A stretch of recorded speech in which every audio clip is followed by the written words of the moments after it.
السلام عليكم ورحمة الله تعالى وبركاته. في خبر عاجل بدت البشاير تظهر. أني بشاير طبعا بعد بشرى وقف إطلاق النار والمشاهد اللي تفرح وتشرح القلب الحزين، القلوب اللي حزنت بجد وعملت حاجة، وهم 4 مفيش غيرهم: يمن، إيران، عراق، لبنان، بس هم اللي عملوا حاجة تجاه اللي كان بيحصل. دلوقتي جه الدور بقى على اللي كان بيقول لك ماليش دعوة وهدومي مش متعاصة. المتعاص اللي هو يعني لو ترشح مكان نتنياهو هياخدها باكتساح، بدأ ينفذ المطلوب. ودلوقتي بنشوف الايه حادث سير ياخد 3 من الوفد القطري. حادث سير برضو كان حد من اليمن مسؤول، كان ساكن في مصر، كان حد لا ده قتلوه في شقته. وبرضو مسؤولين اي حد النهارده السيسي بيجيله تعليمات ده خلاص بيبقى حادث سير، او مش عارف اصل خدامه كانت واصل مش عارف ايه، فطبعا ما فيش خدامه وما فيش الناس نازلين في فنادق علشان المفاوضات في شرم الشيخ، فيبقى حادث سير محكم، وهم راحوا وراحت معاهم شهادتهم الحقيقية. بدأ دلوقتي البوصلة تنتقل من أرض العزة إلى المطبعين. عشان كده بقول لك بدت البشاير لكل صامت ولكل مطبع إنه يدفع الثمن. أول بس فضلا وليس أمرا، علشان إحنا متضيق علينا طبعا بعد ما القناة الكبيرة عملوا لنا مشاكل عليها. دلوقتي الريتش واقف في القناة دي، والتفاعل ضعيف جدا ونسبة الوصول ضعيفة جدا جدا جدا. يعني نتمنى منكم تفاعل جامد شوية علشان نقدر نستعيد يعني الصوت تاني. خلاص النهاردة ما فيش لا صوت يعلو فوق صوت المطبعين وأذنابهم وأتباعهم، لكننا إن شاء الله لم ولن نساوم على كلمة حق مهما كان ومهما كلفتنا. تعالوا نشوف الأول مع بعض ماذا حدث في الرواية اللي هي بيقول لك وفاة 3 دبلوماسيين قطريين في حادث سير بطريق شرم الشيخ. 3 من الوفد المفاوض القطري ماتوا أو قتلوا في حادث سير في شرم الشيخ في ظروف غامضة. تعالوا نشوف بقى مع بعض كده ما تم نشره. قال لك كشفت مصادر أمنية مطلعة اليوم الأحد عن وفاة 3 من أعضاء الوفد القطري الخاص بالمفاوضات المتعلقة بوقف الحرب في قطاع غزة إثر حادث سير مروع وقع في الساعات الأولى منذ صباح اليوم الأحد على بعد نحو 50 كيلو متر من مدينة شرم الشيخ المصرية. كمان اللي أكد لك إن في شبه جريمة في الموضوع إن ال3 ماتوا. يعني حادث سير يعني تلاقي 1 أو 2 في حالة حرجة هتطلع منهم، يعني حادث سير والله وبتاع، أو لا ده كان متعمد، ده حد وقف، ده حد مش عارف ايه حطوا لنا ايه في الطريق كده. انما ال3 كده خلصوا خلاص. يعني في الحوادث بيطلع واحد حالته حرجه وبتاع ويحاولوا يسعفوه، قال لك ال3 خلاص، ال3 راحوا وراحت شهادتهم معاهم. ما هو انت تقول لي ايه مصلحه مصر في انها تعمل كده؟ يعني كان هي مصلحتها ان هي تبقى بالشكل اللي شفناه على مدار 2 سنين، قافل المعبر وبيقول لك مفتوح، ولما اتزنق قوي قال لك انا مش هخش في حرب بقى واضيع شعبي. ايه اللي كان زنقهم في كل ده؟ فاذا عرف السبب بطل العجب. وايه وليه بالمناسبه قصفت اسرائيل، قصفت قطر بلا حياء ولا خشى ولا اي حاجه ولا اي اعتبارات ولا اي حاجه. فدلوقتي لازم تسال 100 ليه. فقال لك وبحسب المصادر فإن الوفد كان يستقل سيارة دبلوماسية واحدة ضمن الموكب المرافق لرئيس مجلس الوزراء وزير الخارجية القطري الشيخ محمد بن عبد الرحمن آل ثاني، عندما تعرضت السيارة لحادث على الطريق المؤدي إلى شرم الشيخ، ما أسفر عن وفاة كل من عبد الله بن غانم الخيارين وحسن الجابر وسعود بن سامر آل ثاني.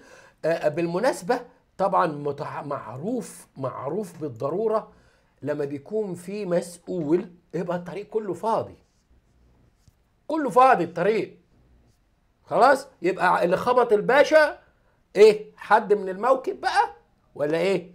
ومفروض اني لما بيكون في موكب ماشي بيمشي على سرعة معينة وعلى يعني بيبقى فيه استراتيجية كده للسير بتاع الموكب يعني. فهو ما مش مستقلين كده معاهم موكب يعني الطريق فاضي، ما فيش حاجة اسمها قابل عربية ولبس فيها، ما فيش الكلام ده.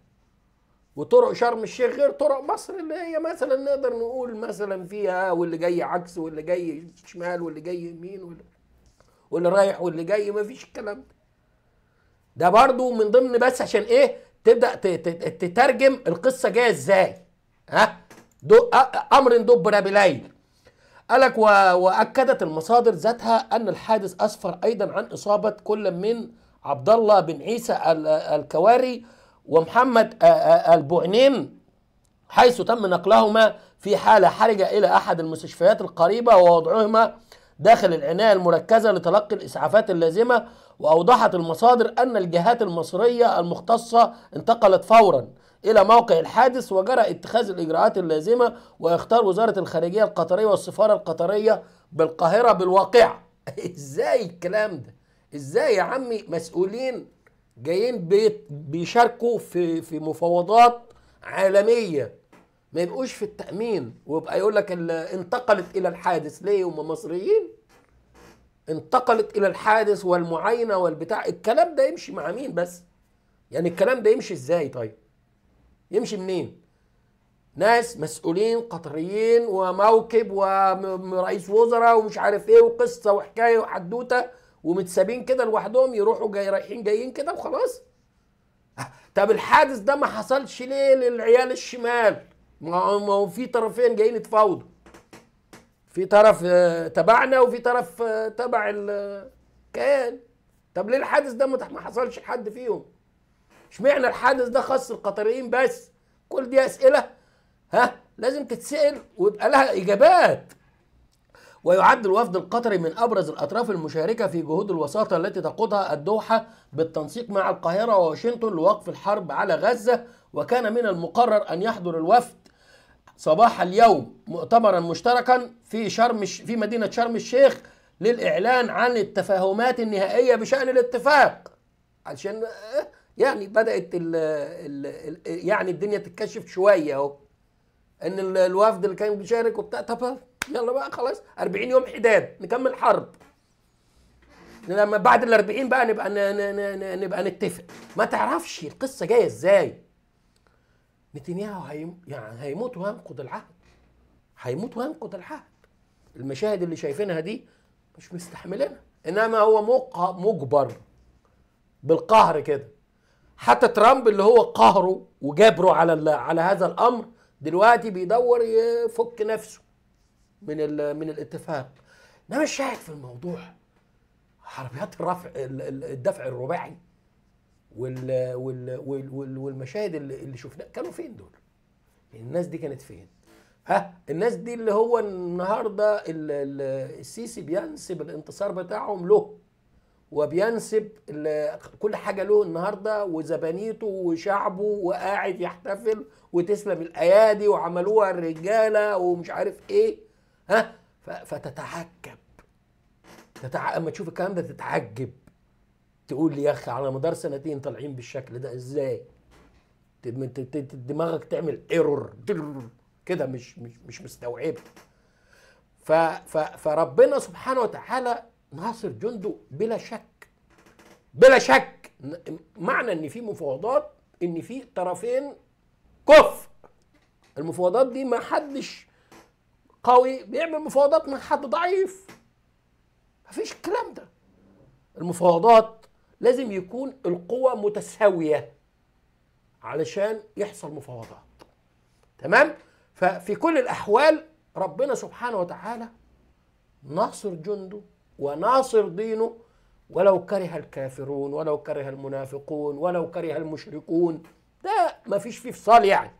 انما دلوقتي حكايه بقى الوفد القطري، وشمعنا الوفد القطري وشمعنا التوقيت ده، ولسه المفاوضات ما استكملتش وما استؤنفتش، والاتفاقات النهائيه، ونتنياهو عمال يغير ويبدل في الاسماء، ها، عمال عايز يفركش الموضوع باي شكل. طبعا ترامب ما خدش الجايزه، ونفس القصه عايز ينقض عهده، ها.